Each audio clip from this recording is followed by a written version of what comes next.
Este podcast é produzido pelo Correio Brasiliense. A Covid longa é um processo que começa após a aparente recuperação da fase aguda e os doentes começam, ao cabo de um tempo, tampouco está muito definido, uns dias, umas semanas, uns meses, começam a notar empeoramento. Eles empeoram uma grande fatiga, sobretudo, talvez empeoram da respiração, talvez empeoram algo que não sabemos bem que é cardiologista, um complexo cardiologista,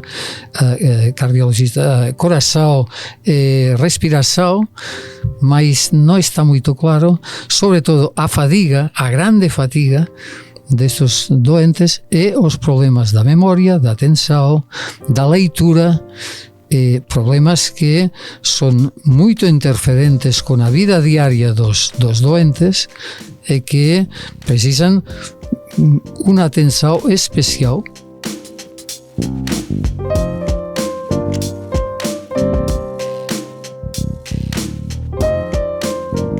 Olá, estamos no ar com mais um podcast do Correio, que hoje recebe o doutor em medicina com especialidade em neurologia, Josep Vendrell. Ele que é da região da Catalunha, lá em Barcelona, região de Barcelona, na Espanha, e ele é o fundador da Escola de Patologia em Linguagem. Em 1976 ele fundou essa escola. Ou seja, um mega especialista com a gente. Exatamente. A gente tem uma honra, né, de ter uma pessoa tão experiente aqui falando com a gente. E ele é médico também do Hospital Santa Creu e Sant Pol. No hospital eu dirigia a secção de neuropsicologia. Ah, ótimo. Que é a minha especialidade. E vamos conversar agora. Ele veio participar de um congresso que vai ter a partir dos dias 7 a 9, promovido pela Rede Sara, de hospitais, né, daqui de Brasília, e que vem gente do mundo todo. E ele vai falar sobre um caso bem específico, que é a questão da Covid longa e a cognição, né? Foi feito um estudo, né, doutor? A gente estava conversando aqui há pouco, um estudo que o senhor fez lá na região da Catalunha com mais de 80 pessoas que tiveram essa Covid longa. E conta pra gente aí o que vocês... É uma doença muito recente, 5 anos, só que a gente, né, acabou a pandemia. Conta pra gente o que vocês estão descobrindo sobre essa doença.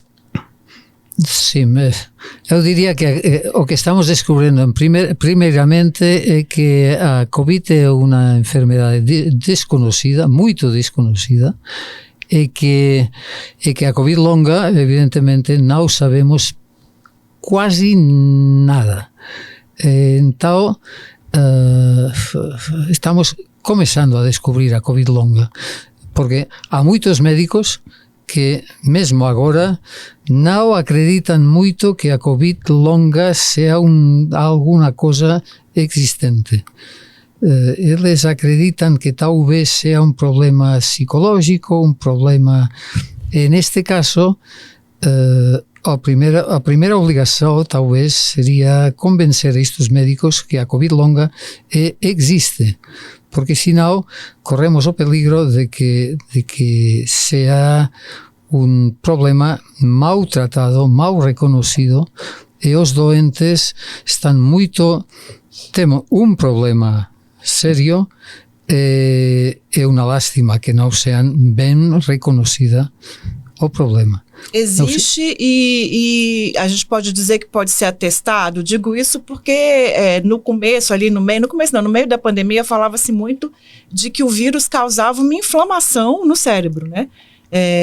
Isso, já se sabe realmente, há uma neuroinflamação e por isso se desencadeia aí problemas na memória, problemas no raciocínio, porque se é uma neuroinflamação, imagino que isso possa ser diagnosticado, observado, né? Mas uma coisa é na fase aguda, o que passava na fase aguda, e outra coisa é a Covid longa. A Covid longa é outro processo, distinto. Bom, não outro processo distinto, é a consequência do primeiro processo, a fase aguda.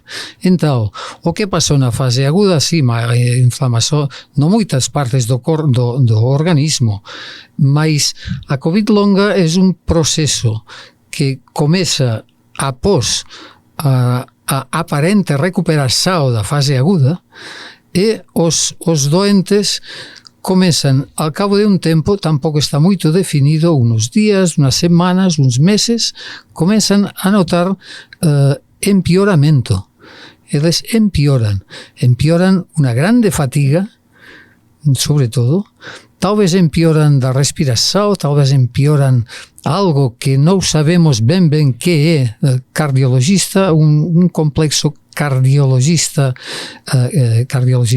coração e respiração, mas não está muito claro, sobretudo a fadiga, a grande fadiga destes doentes e os problemas da memória, da atenção, da leitura, problemas que são muito interferentes com a vida diária dos doentes e que precisam uma atenção especial, que é uma lástima dizer, mas não sabemos exatamente ainda qual é esta atenção especial. A gente está falando aí de gente que precisa, que deixa de trabalhar, que deixa de estudar, não é isso? Por conta que deixa de poder ler.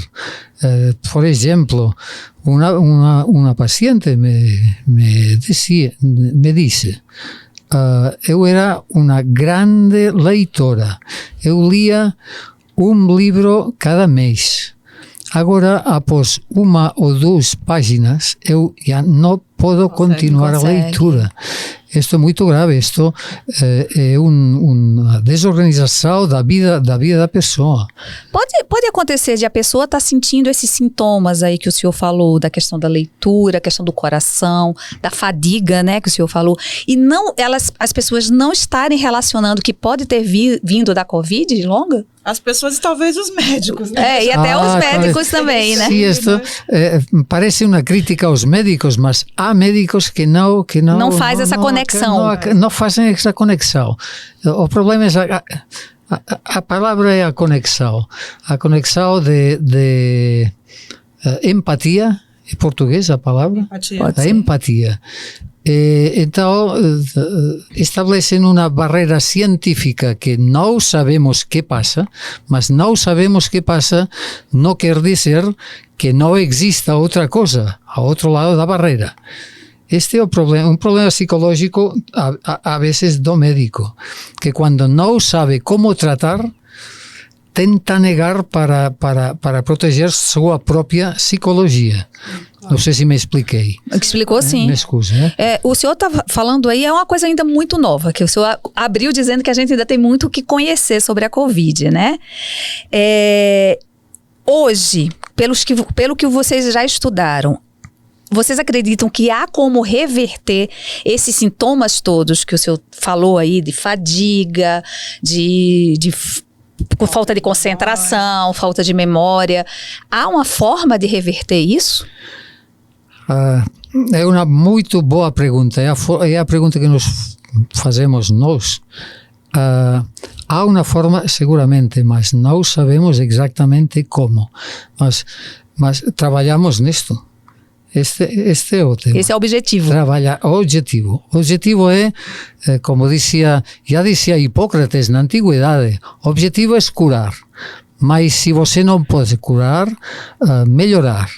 E se não pode melhorar, ter empatia com o paciente para ajudar a compreender o seu problema, ou aceitar o problema. Não sei se é um problema muito... Sim. Agora, os participantes desse estudo, pelo que eu entendi, eles já estão sendo submetidos aí a processos de reabilitação. Sim. E aí são o quê? São testes, são exercícios? O que vocês estão fazendo com esse objetivo aí de, se não curar, pelo menos amenizar? Sim, talvez eu possa começar com o que fizeram no SARA, na rede SARA, porque eles tiveram uma grande quantidade de doentes que acudiram a pedir ajuda. Eles fizeram um programa e há 3 anos, que é de reabilitação mista, atendimento presencial e atendimento via online, porque há muitos doentes que estão em outros estados. eles vieron que podía melhorar, que a melhoraban, sobre todo, primeiro que a melhoraban é muito evidente, a empatía, a sensação do doente de que é atendido e que é ben acollido. A segunda cosa que agora estamos falando esta mañá, con os resultados a longo plazo, empezaron a 3 años. E o que vieron na rede Sara aquí é que os doentes que han sido tratados e ben tratados desde o principio, após 3 años de rehabilitación, están mellorando. Están mellor que outro grupo que non for tratado, o grupo controle, que decimos científicamente. Están mellor os que foren tratados que los outros. Isto coincide moito con un estudo que nós fizemos noutro tipo de doentes, en pacientes esquizofrénicos, a doença psiquiátrica, mas que ten afectada a velocidade de procesamento mental, a esquizofrenia. Nós já há anos fizemos como na COVID. Na COVID há unha alteração da velocidade de procesamento. Na COVID persistente, longa, que cursa con problemas de memoria. Na esquizofrenia nós vimos que após 6 meses de tratamento, un grupo tratado, un grupo non tratado, o grupo tratado había mellorado claramente, e após 1 año, 2 anos, 3 anos, o grupo tratado tenía menos gastos é a palabra, menos gastos hospitalares, menos ingresos hospitalares, e o grupo tratado mantiña as boas execuções neuropsicológicas. 3 anos. Isto quer dizer, en Osara acaban de ver tamén, agora, nunha publicación que está moito recente, que após 3 anos de rehabilitación da COVID, os tratados están mellor que os non tratados. Por tanto, este é o camiño. Isto en relación a Osara. O que fizimos nosotros con noso grupo? O noso grupo comezamos en maio, junho do ano passado, somente. É mais recente, então. É muito mais recente, porque antes eu não conhecia nós havíamos tratado esquizofrenia, havíamos tratado lesões cerebrais, ABC, com afasia é a perda da linguagem, doença de Huntington é uma demência, doença de Alzheimer, enfim, crianças com problemas de leitura, mas o tema da COVID não conhecíamos. Então, em 6 meses que hemos visto, por exemplo, vamos a falar de um tema prático, uma doente que há uns dias me dizia: eu faço os exercícios, após falaremos o que é exercício. Eu ia perguntar. Escusa, mas vocês perguntam, eu contesto. Claro. Esta doente dizia: eu faço os exercícios que vocês são exercícios online, na tela. Okay. Eu faço isto. Se passo uns dias que não faço os exercícios, eu noto que he ido para trás. Regride, né? Tenho que volver a... isto quer dizer que alguma coisa, algum efeito estamos fazendo. Existe algum estudo, né? Tudo é muito novo, então nem sei se existe esse estudo, de quantos % das pessoas que tiveram Covid desenvolveram a Covid longa? Foi uma parcela bem menor, né? Provavelmente, obviamente. Mas... Não tão longa, não tão menor. Não, mas eu não tinha. Eu não, estou tentando lembrar tantos %. Mas não é. Talvez vou a mentir, é a palavra? Pode ser. Talvez vou a mentir, 40%. Sério? Talvez vou a mentir, mas pongamos 30%. Sim. É muito. Mas é um índice É muito. considerável. É muito. Mesmo se fossem 20, não são 20, são mais. São mais de 20. Não lembro, não, 30, Aham. 40 talvez. E essas complicações, doutor Josepe, geralmente é quem teve ali na fase aguda a Covid grave ou aquela pessoa que foi infectada, que apresentou sintomas às vezes leves ou até nem apresentou sintomas, ela também pode aí ter um Também pode, também pode. Isto não sabemos, é um mistério. Bom, mistério. É algo que não conhecemos. Pode ser uma Covid simples, passada semi-hospitalização e após ter problemas de memória, ter a névoa mental, que muitos pacientes falam disso, e pode ser que o paciente haja estado hospitalizado com todas as intubações, os tubos, e que não desenvolve Covid longa. Eu já sei a sua resposta, porque a gente conversou aqui antes, né? Mas vamos falar para os nossos ouvintes aqui. Sim. Quem é mais acometido pela essa Covid longa? Questão de gênero e de idade. Sim. O mais acometido, eu peço excusas a vocês, mas o sexo feminino. E claramente, em todos os estudos, o sexo feminino é mais envolvido. Na nossa série, muito poucos homens. Sobretudo o sexo feminino e a idade entre 40 e 50 anos. Mas 40, 50, mas a mais jovem que temos nós é de 27, 28 anos. Não. É jovem? Muito jovem, é. Tem se falado muito da relação da infecção e da Covid com a demência, né? Fala-se inclusive do aumento de casos aí de Alzheimer, sobretudo, depois da pandemia. O que o senhor tem observado com relação a esses... Não, isto não hemos... Se fala disto, mas nós, no nosso caso, não porque nossos pacientes, estes pacientes deste grupo, veniam já cribados, não sei se é a palavra, selecionados previamente. Então, a demência era removida do estudo, porque é outra coisa. São coisas diferentes. Agora... Mas o senhor acredita nessa possibilidade? Essa possibilidade? Daqui a alguns anos, com o passar do tempo que a gente for, né? Pode ser, mas são linhas distintas e não... a afectação provavelmente distinta.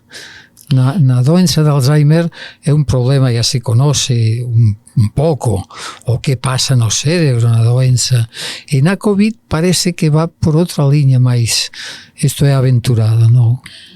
O senhor estava falando aí, né, que as pessoas começam a fazer o tratamento e já tem percebido-se uma melhora. Explica pra gente mais ou menos o que são esses exercícios, esse tratamento que o senhor disse que ia destrinchar pra gente aí. Sim, nós aplicamos no ano 81, 82, nós compramos o segundo computador que entrou no nosso hospital. E já no ano 82 empezamos a hacer provas de que o doente de computador aplicado à reabilitação cognitiva nas lesões cerebrais. Doentes que não podiam falar, doentes com problemas de memória, de atenção. Então, tudo isto evoluiu. E quando chegou a finais do século passado, chegou a internet, então começamos a desenvolver um programa de telemedicina aplicado à reabilitação cognitiva. Este é o programa que nós adaptamos para a Covid longa. São programas de reabilitação cognitiva para doentes com lesões cerebrais ou com crianças com problemas de aprendizagem, e os adaptamos a Covid longa. Então, porque são idades distintas, são previamente pacientes com histórias distintas, o consiste em exercícios de atenção, de memória, de linguagem, de leitura, de raciocínio, que são apresentados na tela e o doente tem que trabalhar com isto. O senhor falou do uso aí de dispositivos, até porque a telemedicina, né, envolve isso, mas fiquei pensando também no outro lado, assim, com a pandemia aumentou-se consideravelmente o uso dos dispositivos eletrônicos, principalmente celulares, né, em crianças, e aí a gente já se preocupa, não só o Brasil, mas outros países, com o contrário, assim, o excesso desses dispositivos comprometendo o desenvolvimento cognitivo das crianças. E aí eu estou imaginando aí como é que vira esse caldeirão, assim, como se mostrou. Obviamente que é diferente do, né, o uso para um tratamento, mas pensando aí em efeito do vírus no cérebro, né, e o uso de dispositivos que também comprometem a memória. Fala um pouco aí desse caldeirão aí. Isto é poti-poti, nós decimos poti-poti. Nas crianças, a melhor solução é não ter uso de celular até 16, 17, 18 anos. Impossível, né, hoje? Casi impossível, mas isto quer dizer não proibir, mas educar. Isto é muito importante.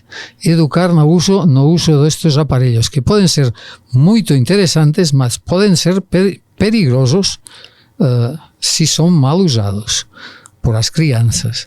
Então, se comprometem a memória e a atenção, não é o celular que compromete a memória e a atenção. O que compromete a memória e a atenção nas crianças é a falta de uso da memória e da atenção. Porque o celular na criança dispersa a atenção, não a concentra. Aparentemente a criança está concentrada no celular.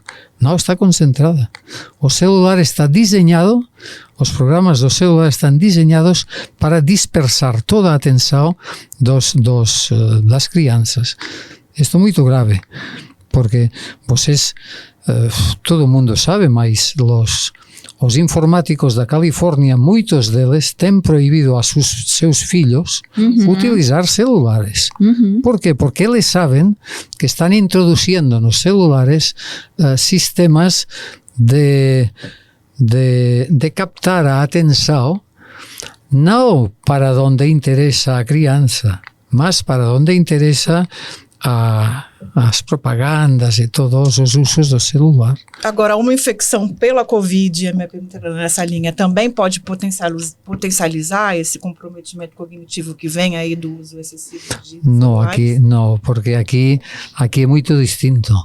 Nós utilizamos a telemedicina como medicina, não como captar a atenção para coisas não interessantes. E em relação a criança e adolescente, existe algum... Eu sei que no seu estudo não tem criança ou adolescente, que o senhor falou que a pessoa mais nova tem 27, 28 anos.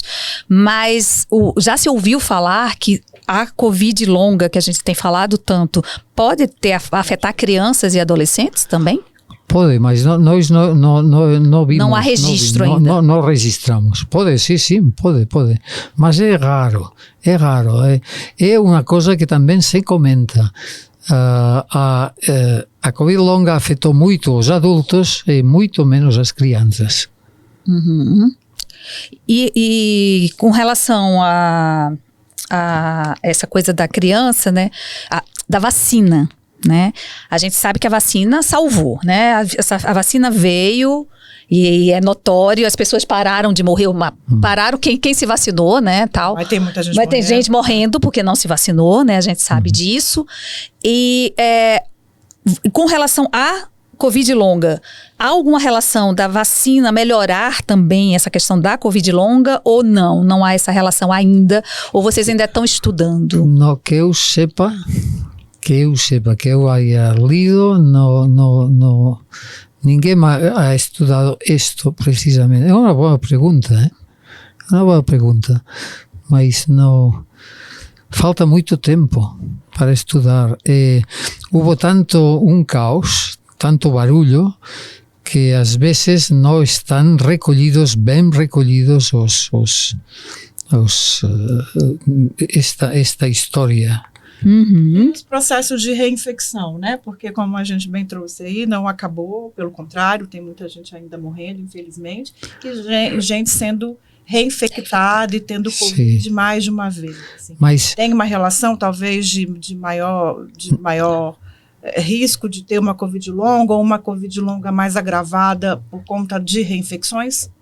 nos que nós vimos não parece haver uma relação. Alguns depois da primeira, muitos depois da segunda infecção, mas há alguns que após haber passado a Covid, um tempo depois, começaram a desenvolver estes sintomas. Ainda tem muita coisa, né? Em saúde mental também, no sentido assim, estou me lembrando que acho que foi o pessoal do Imperial College London que fez um estudo que falava de Covid longa e impulsividade, assim. E aí comportamentos, depressão também, inclusive. O que o senhor tem observado aí, fora do estudo também, assim, dessa relação da infecção com saúde mental? Uma coisa é, algumas vezes a Covid longa afetou também a saúde mental, algumas vezes. Mas quando se fala de depressão, você tem que diferenciar a depressão, verdadeira depressão, ou a tristeza. A tristeza de ter perdido uma faculdade que é a memória, a atenção. Portanto, você não pode qualificar isto de depressão diretamente. Porque a perda, imagine, a perda da memória, da atenção, da linguagem, equivale a uma amputação de um membro. Com certeza. E você não pode dizer, está deprimido. Não, está triste. Tem que digerir a perda. Deixou de trabalhar. Há uma razão, né, para aquilo, para a pessoa estar deprimida. Claro, há uma razão para aquilo. Ela está deprimida, mas esta depressão não é a depressão que você pode tratar com um medicamento. Tem que tratá-lo com muito mais tacto, com muito mais cuidado. Que passa pelaquela questão da empatia que o senhor vem falando aí desde o início, né? Ela aceitação da perda. Uma vez perdida, a perda tem que aceitação. E se o trabalhador da saúde não ajuda a aceitar, não tem empatia, o doente tem muita mais dificuldade para aceitar o seu problema.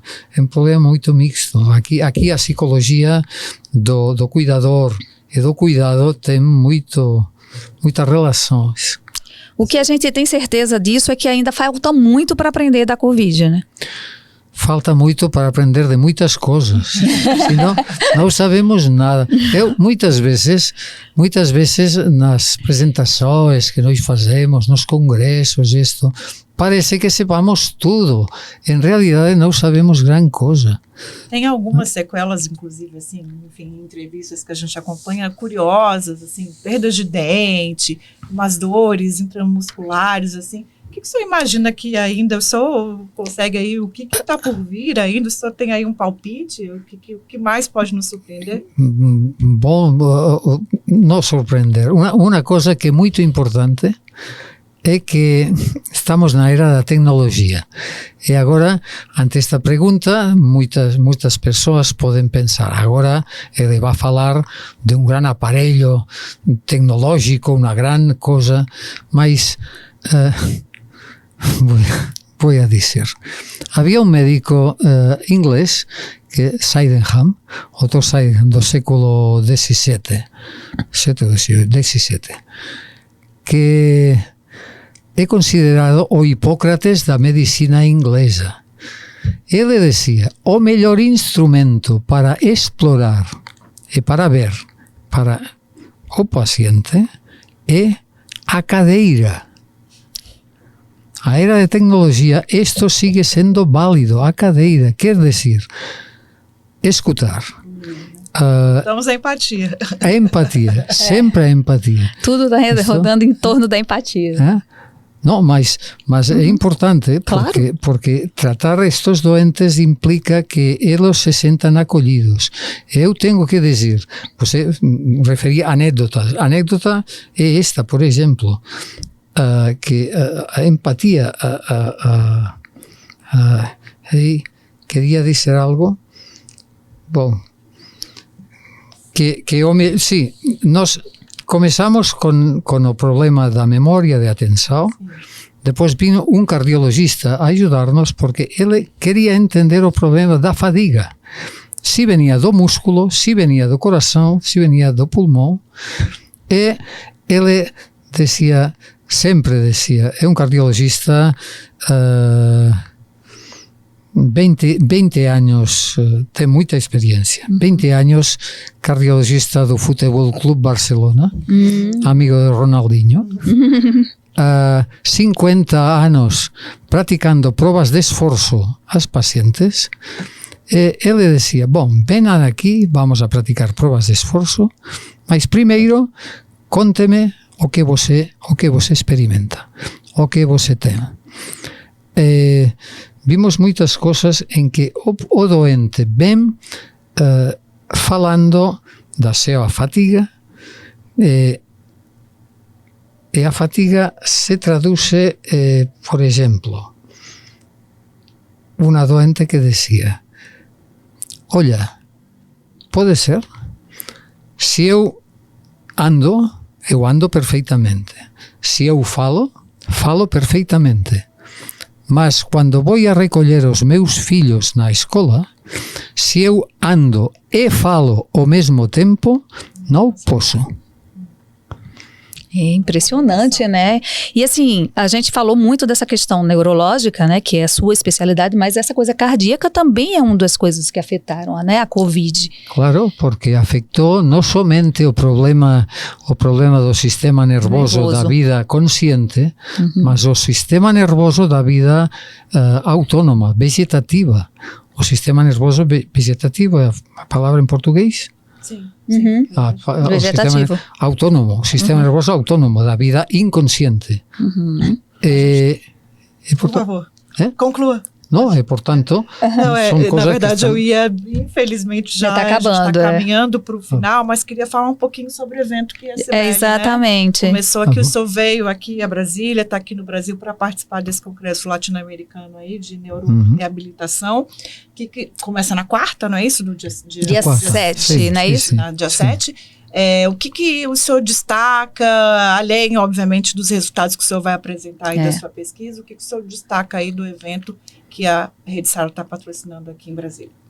Bom, eu destacaria, talvez, o primeiro que eu tinha que dizer é que é um grande sucesso, porque agora, ontem, a organização tem 1.003 pessoas que atendem ao congresso, muita gente. Os conferenciantes são pessoas muitos do primeiro nível internacional.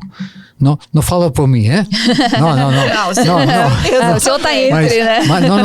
Mas todas as pessoas da conferência são pessoas de um grande nível. Se vai falar de muitos temas relacionados com a reabilitação dos problemas neurológicos derivados da AVC cerebral, problemas de Alzheimer, problemas da importância da intensidade da reabilitação sobre os doentes, da eficácia da reabilitação, da psiquiatria, problemas psiquiátricos. Então, é um abanico, um ventalho, um leque. Um leque. Bueno, uma diversidade. Uma diversidade de temas que são interessantes para muita gente, para muitos trabalhadores da saúde. Não é um congresso dedicado especificamente só para médicos, é toda a pessoa que queira ter empatia com os doentes, é importante conhecer muitos destes aspectos. E pesquisas da Covid também, né? O senhor começou o nosso papo falando dessa resistência, inclusive, dos próprios médicos, de né? perceberem aí esse desafio todo de enfrentamento à Covid, mas há pesquisas, o senhor é a prova disso também, né? E imagino que esperanças de que esse universo de estudiosos e de profissionais dispostos e dedicados para o enfrentamento dessa doença que tanto mudou a história da humanidade vai crescer. Como sempre, isto va a conocerse muito melhor, mas isto requer tempo. E tempo na época actual, siglo XXI, a gente quer... Tudo imediato. Tudo imediato, mas os estudios e a evolução e olhar o que sucede na evolução dos doentes e desenvolver a tecnologia, buscar orçamentos para nova tecnologia, para novos estudios, é tudo muito complicado. Não pode ser, por desgraça, não pode ser imediato. A gente está chegando ao fim, doutor, eu queria agradecer. E eu queria, porque eu cometi uma falha feia no início, né? Eu não me apresentei, nem lhe apresentei. Eu sou Cibele Negromonte, Carmen Souza, e a gente agradece muito a presença do doutor Giuseppe Vendrell, que doutor em medicina com especialidade em neurologia, que deu um show pra gente de aula e vai dar esse show também na sua palestra, né, no congresso promovido aí pela Rede Sara. E acho que agradecer também, né, a dedicação, assim, tantos anos aí que o senhor muito trouxe pra gente de pesquisa e sobretudo agora, assim, em tentar enfrentar esse desafio, né, tá disposto a enfrentar esse desafio, que é entender que vírus é esse, né? E o que ele, como eu disse há pouco, assim, como ele mudou a história da humanidade, né? A disposição do senhor em estar estudando isso também e revertendo isso em tratamento, em melhora de qualidade de vida para as pessoas, isso é indiscutível. Obrigado, inclusive. Obrigada à ciência, cientistas mais do que nunca com certeza aí na pandemia, tanto são importantes para a gente. Nós tentamos de ver se podemos ajudar os doentes. Muito obrigado a vocês, muito amáveis. Obrigada, gente. E o podcast do Correio fica por aqui. Acompanhe a gente nas redes sociais do Correio e até a próxima.